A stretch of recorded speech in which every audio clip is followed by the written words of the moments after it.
When I say mentality to you, I know it is one of those words that has been thrown around so much it almost sounds empty. You hear mindset, positive thinking, manifestation, and all the usual buzzwords, and it can feel like a game of empty slogans. But beneath all of that noise, I want you to sit with a simple, stubborn reality. The way you hold yourself in your own mind directly shapes the actions you are willing to take, the risks you are willing to bear, and therefore the reality you actually end up living in. Not because your thoughts magically bend the universe to your will, but because they bend you. They change your posture, your courage, your persistence, and you are the instrument through which your life is played. Let me take you to that scene in The Dark Knight Rises, because many of you have seen it. Bruce is thrown into the pit, a brutal sort of gulag where hope itself becomes a weapon and a curse. He climbs the wall with a rope tied around his waist, a safety line that whispers to his nervous system, "You won't die if you misjudge this jump." He fails. He tries again. He fails again. Nothing about the wall changes. Nothing about the gap changes. The turning point only arrives when he decides to climb without the rope, when he abandons the safeguard that has been telling him on a deep level that he is not really all in. The leap is the same. The stone face of the wall does not lean forward to help him. What changes is him, the way his body commits, the way fear stops being something that freezes him and becomes something that sharpens his attention. He does not suddenly become luckier because his mentality changes. His mentality changes the quality of his effort. Many of the restraints that hold you back sit at exactly that level. They are not out there in the world. They live in the invisible contract you have made with yourself about what you will or will not risk. The rope for you is often internal. It is that quiet voice that says, "I'll try this, but not so hard that it will really hurt if it fails." It is the reluctance to look foolish, the obsession with preserving an image, the refusal to be seen stumbling while you learn. You and I both know this move. We keep backup plans, not just as wise contingencies, but as psychological exit routes, so we never have to face the raw truth that we gave something everything we had and still came up short. The tragedy is not that you fail. The real tragedy is when you organize your entire life so that you never truly step into the arena at all.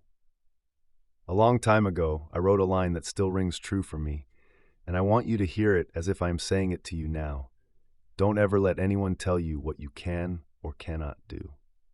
It is almost impossible for one human being to truly imagine another completing a task that they themselves deem impossible or feel incapable of.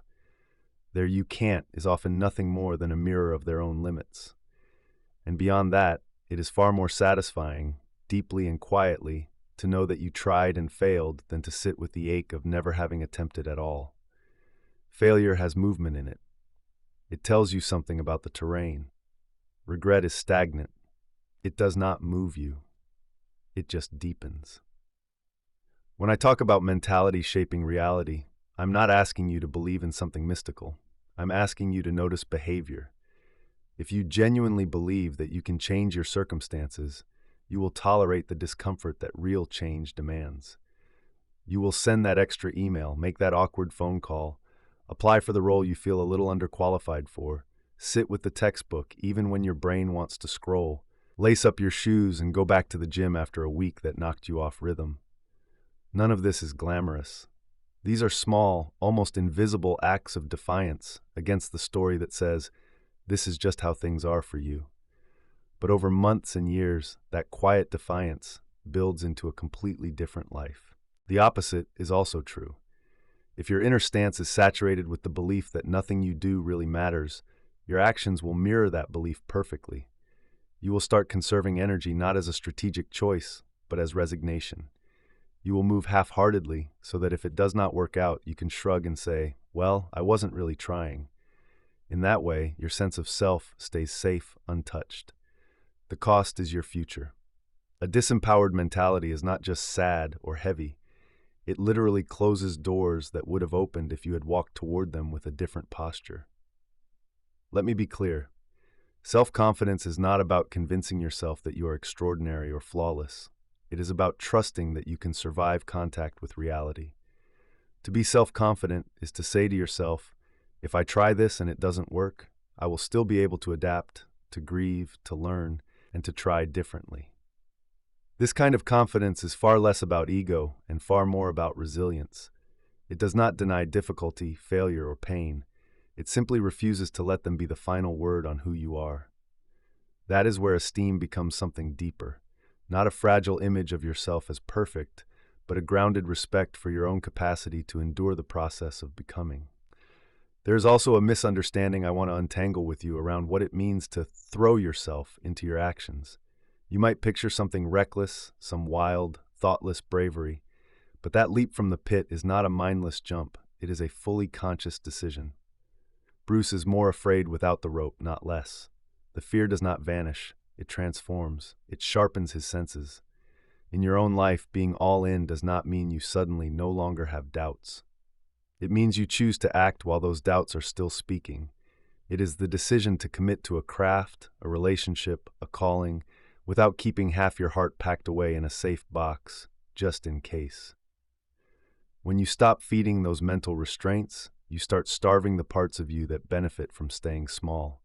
There is a real comfort in limitation. I can't do this is painful, but it is also stable, familiar. It releases you from the anxiety of effort and the vulnerability of hope. Hope is dangerous because it opens you up to disappointment, but it is also the only doorway through which real transformation ever enters a life. A mentality that chooses hope again and again, not in a naive way but with eyes open to risk, gradually changes the entire texture of your days.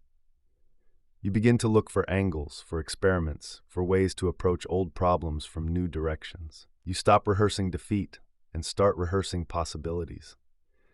The world interacts differently with someone who has thrown themselves into their path, not because the universe suddenly grows sentimental, but because action creates feedback.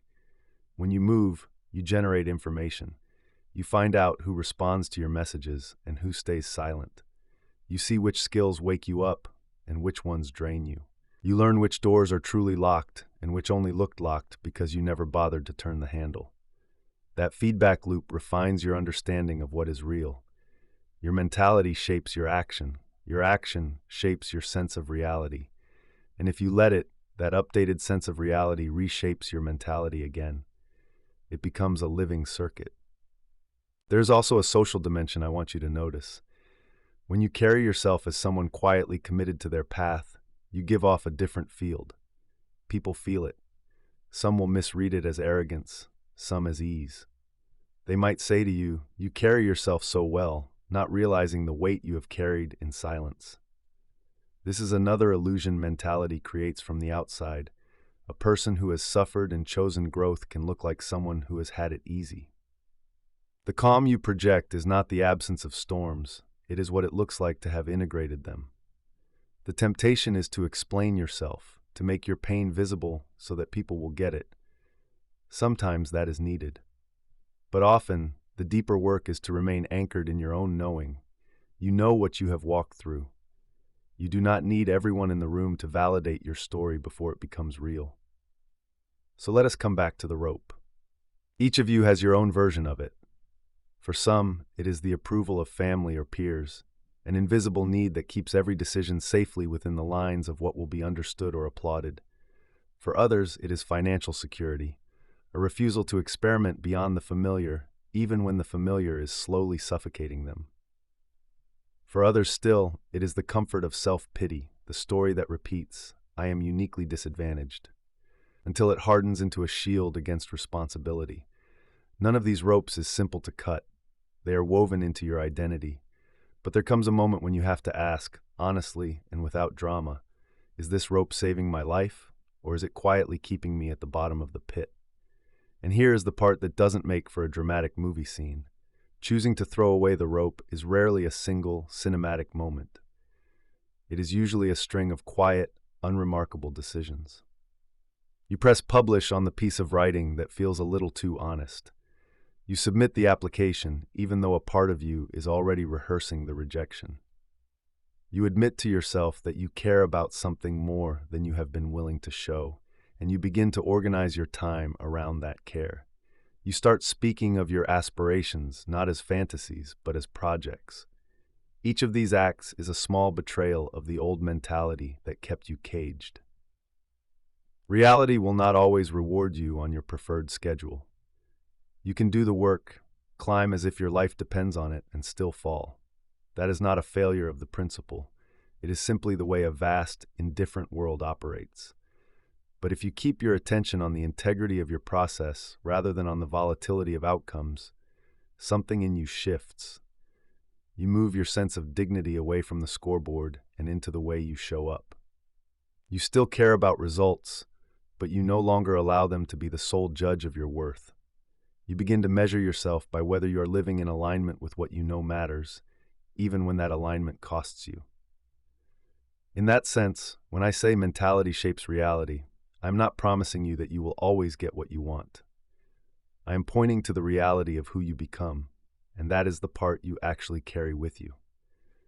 Jobs, projects, relationships, recognition, all of these can arrive and depart. What remains is the kind of person you have trained yourself to be in the pursuit of them. Someone who hides, or someone who steps forward, someone who drifts as a spectator in their own life, or someone who keeps choosing, again and again, to walk into the arena. So my invitation to you is simple and severe. Pay attention to where you have tied your own rope. Notice where you are keeping an escape hatch open, not as wise strategy, but as insulation from the pain of genuine effort. Ask yourself quietly, without theatrics, what it would mean for you to climb without that restraint. Not recklessly, not foolishly, but wholeheartedly. Because at the end of your days, it will always be far more satisfying to know you tried and failed than to live with the slow, unyielding ache of never having made the leap at all.